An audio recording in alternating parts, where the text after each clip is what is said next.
There's something broken in the country when the president is so despicable that no one can point to and say, I like, who could say I want my kids to be like Right. this? What person would say, I want my kids to mock the dead? Yeah. I want my kids to mock a murder of two people. And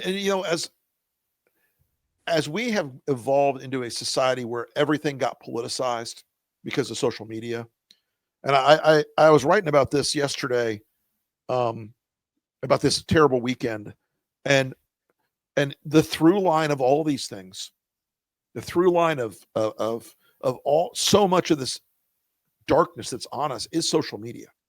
It is the algorithmic drivers of evil in this world, and the Bondi assassins down in Australia, the two Muslim men who in an anti-Semitic attack on Jews, not IDF soldiers, not Benjamin Netanyahu's people, but Australian Jews celebrating Hanukkah at a beach. The driver there, it isn't just some mystical Al-Qaeda cult. It's social media. Yeah. The driver of these young shooters who go into schools because they're lonely and they're sad and they have nothing in their lives, they're incels, they're told on social media, go in and get a high score and you'll be somebody. Like the guy who killed Charlie Kirk. Yeah, the driver of the guy who killed Charlie Kirk, an incel weirdo trapped in social media. The guy who shot at Trump in Butler, a weirdo incel trapped in social media. And the more I think about this, the more I hate even my own part in social media.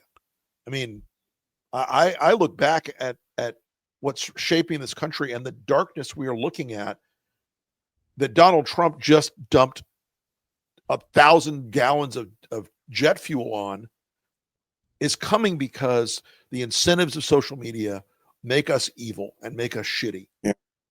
Yeah. When I look back now on the Dean campaign where I was naive and thought we could build, that it was that naive time when we thought that that all these tools would liberate people, be used to liberate people around the and it's now being used to destroy the social fabric and actually wreck the freedom of all of us.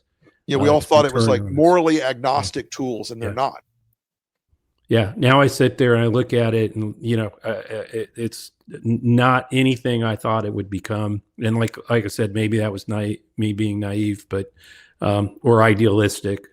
Well, don't worry, guys. AI is only going to make it all better. It's going to get. I was going to say this is going to be the golden era of the internet.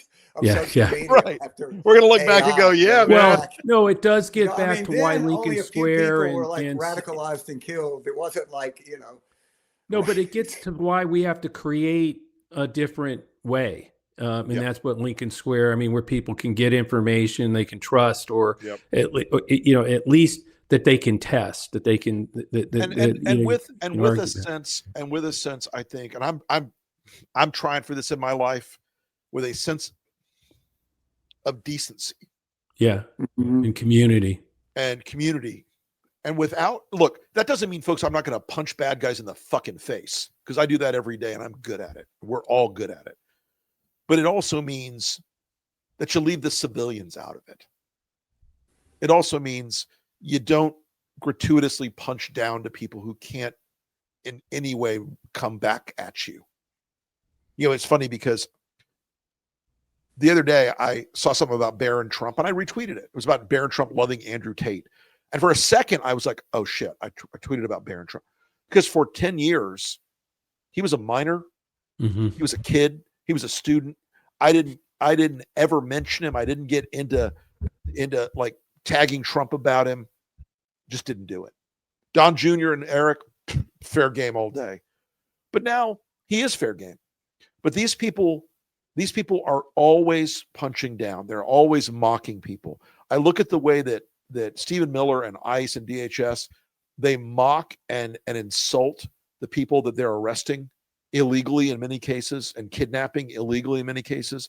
They punch down as much as they can. They insult people as much as, and this Reiner thing was a pinnacle move in that moment, and it makes me more determined than ever for us to win this coming year and just beat the hell out of them politically, because men like Trump and men like Miller and men like Vance and Rubio and Hegseth and women like Susie Wiles, they don't deserve to have that power over America. It really is the worst of us. And it brings out the worst in people. It gives them permission to be their worst self, which we've said many times. And I don't understand somebody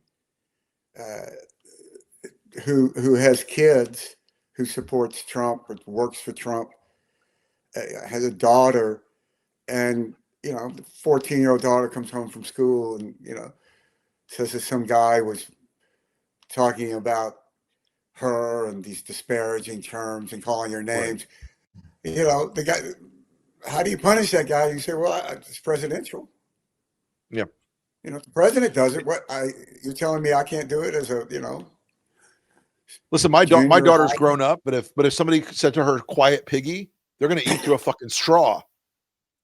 After that, I mean, it is a natural response of a lot of his base to echo and amplify the cruelty. Yeah, but I think even they're saturated in it now. I mean, I also think that it's helping to energize and build in people the sense of responsibility, of community, of coming together.